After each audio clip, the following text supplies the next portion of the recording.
सास बहू की लड़ाई। अविनाश, तुम कब मेरी बात सुनोगे? आखिर मैं तुम्हारी पत्नी हूँ, काव्या ने गुस्से में अविनाश से कहा। अविनाश बिना बोले घर से बाहर निकल गया। अब ऐसा हर दिन होता है। काव्या अपनी सास सुलोचना जी की बहुत इज्जत करती थी, लेकिन सुलोचना जी हमेशा उसे नीचा दिखाने की कोशिश में लगी रहती थी। आज भी वही काव्या ने सुबह जल्दी उठ कर नाश्ता बनाया। अविनाश को सूजी का हलवा बहुत पसंद था, इसलिए उसने नाश्ते के साथ हलवा भी बनाकर सभी को परोस दिया। उसके ससुर रमेश जी ने सुलोचना जी को टोकते हुए कहा, ये क्या फिजूल खर्ची है, सुबह सुबह देसी घी का हलवा। सुलोचना जी ने काव्या को डांटते हुए पूछा, क्यों बहू, ये देसी घी क्या तेरे मायके से आया है?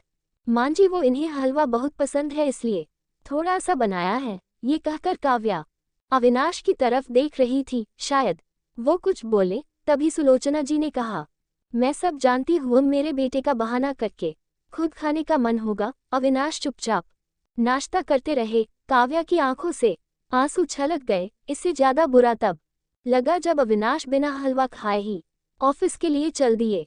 काव्या घर का काम समेटने में लग गई।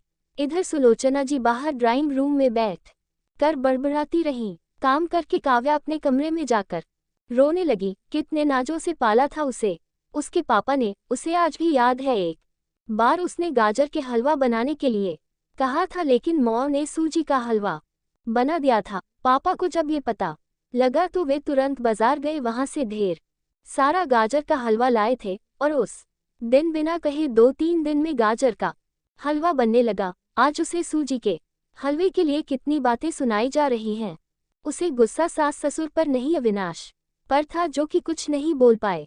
शाम को जब उसने अविनाश से शिकायत की तो वो बस इतना ही बोले, इस घर में केवल मौं की पसंद का खाना बनता है, आगे से मेरी पसंद का कुछ मत बनाना। काव्या ने अविनाश से बात करनी बंद कर दी। आखिर क्या कसूर था काव्या का? यही कि वह अविनाश से बहुत प्यार करती है। इसी तरह कुछ दिन बीत गए।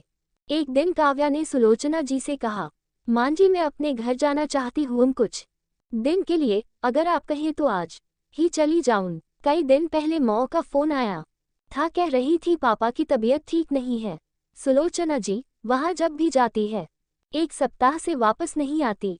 घर का काम कौन करेगा? तेरे ससुर और मेरा बेटा शाम को थक हार कर घर आएंगे, यहाँ उन्हें खाना भी नसीब नहीं होगा। मुझे तो चक्कर आ रहे हैं, मैं खाना नहीं बना सकती। जाना है तो एक दिन के लिए चली जा।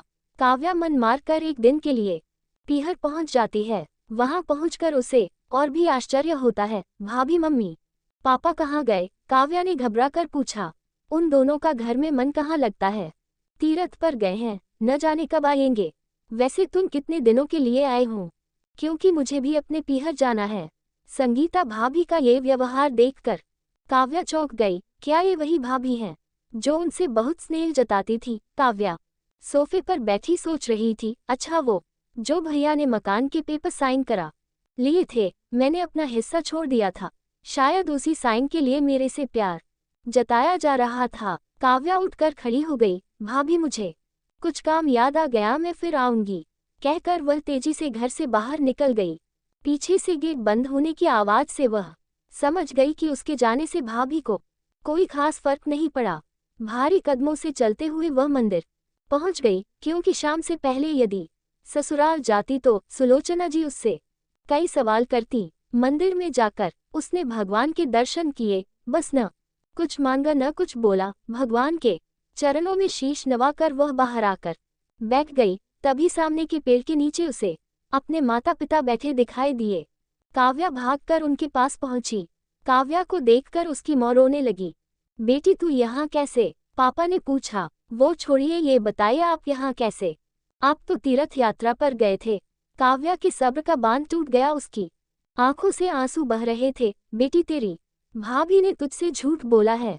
बिजनेस में पैसा लगाने के लिए तेरे भैया ने मकान अपने नाम करा लिया। मकान के कागज गिरवी रखकर साहूकार से कर्ज ले लिया। उसके बाद हम बोझ बन गए, हमें घर से निकाल दिया।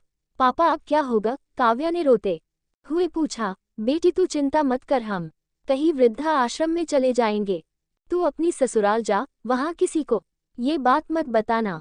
अपने माँ बाप को इस हाल में देखकर वह उन्हें अपने साथ ले जाना चाहती थी, लेकिन जहाँ उसकी कद्र नहीं है वहाँ माँ बाप की क्या इज्जत होती। भारी मन से काव्या ससुराल की ओर चल दी। आज उसे अपने लड़की होने पर अफसोस हो रहा है। काश वो अपने माता पिता के लिए कुछ कर पाती।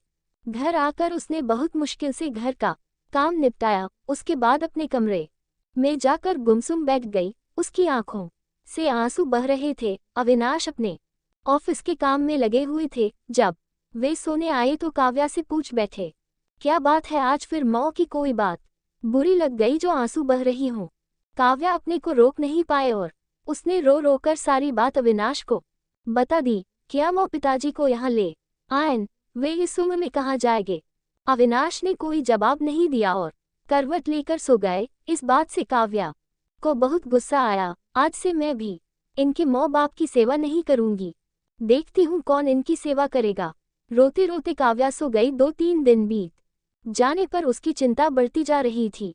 एक दिन वह सब्जी लेने के बहाने उसी मंदिर में पहुंची, लेकिन उसके माता पिता वहां नहीं थे। पंडित जी, यहाँ मेरे माता पिता उस पेड़ के नीचे बैठे थे। कई दिन से उनका कुछ पता है। तुम्हारा नाम काव्या है क्या? पंडित जी के मुंह से अपना सुनकर काव्या ने पूछा। जी हो, लेकिन आपको कैसे पता? तुम्हारे माता पिता ने ये पता दिया था और कहा था वे अब यहाँ रहते हैं।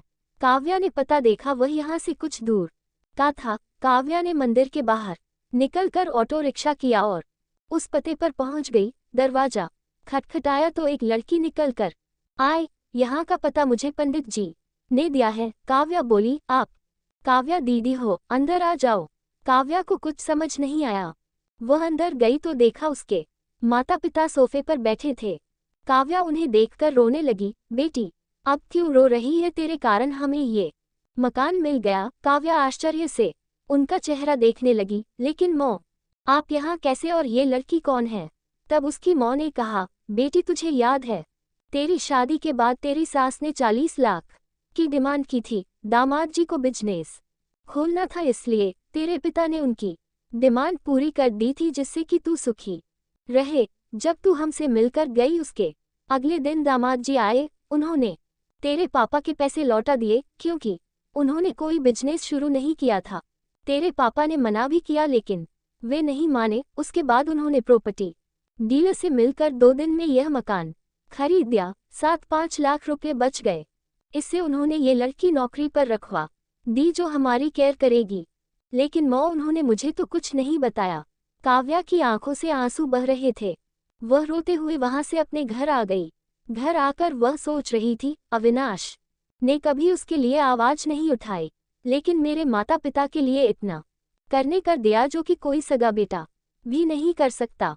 रात को उसने अविनाश से पूछा, आपने ऐसा क्यों किया? अगर मांझी को पता लग गया तो क्या होगा? अविनाश का जवाब सुनकर काव्या रोने लगी। अविनाश ने कहा, जैसे तुम्हारे लिए ये माता पिता है, वैसे ही मेरे लिए भी तो वो माता पिता हैं। मैंने पैसे लेते समय ही सोच लिया था कि एक दिन ब्याज के साथ सारे पैसे लौटा दूंगा, लेकिन जब बिजनेस शुरू नहीं हो पाया तो मैं इन पैसों को अपने पास रखकर सही समय आने का इंतजार कर रहा था। अगर मैं तुम्हारे माता पिता को अपने घर ले आता तो उनका आत्मसम्मान हर दिन उन्हें धिक्कारता। बेटी के घर वे रहना पसंद नहीं करते, वे अपमानित न हों, इसलिए मैंने ये सब किया। अविनाश, मुझे माफ कर दो। आज तक मैं तुम्हें गलत समझती रही। तभी पीछे खड़ी सुलोचना जी बोली, बेटी, वह पैसा हमने उधार लिया था, वह तुम्हारे पिता की अमानत थी। मैंने और अविनाश ने पहले ही फैसला किया था कि ब्याज के साथ तुम्हारे पैसे लौटा देंगे। चल अब सो जा, सुबह नाश्ता टाइम पर नहीं बना तो अच्छा नहीं होगा। उनकी बात सुनकर काव्या, अविनाश और सुलोचना जी जोर से हंसने लगे।